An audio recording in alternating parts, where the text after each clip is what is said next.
थोड्या वेळापूर्वी DGCAनी VSR कंपनीच्या सदोष यंत्रणेबद्दल त्यांना नोटीस पाठवलेली आहे। त्यांचे हवाई विमानं ते पण रद्द केलेले आहेत।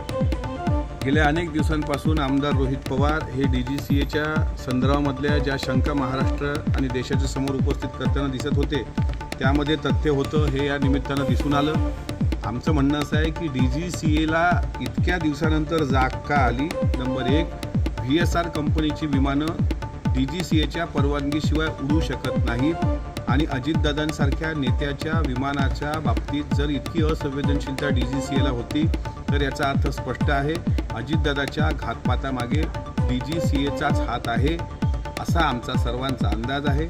आणि DGCAच्या परवानगीनेच VSR कंपनीची ती नादुरुस्त विमानं दिल्या गेली, ती उडवल्या गेली आणि त्यांनी त्या पायलटचे 50-50 कोटीचे विमे उतरवले गेले होते अशी जी शंका आली त्यात पण तथ्य वाटायला लागले। आणि सुसाईड बॉम्बर जो मी आरोप करतोय तशा पद्धतीनं सुमित कपूर नावाचा पायलट त्यांनी बनवून पाठवला होता का, या सगळ्या गोष्टीची चौकशी झाली पाहिजे।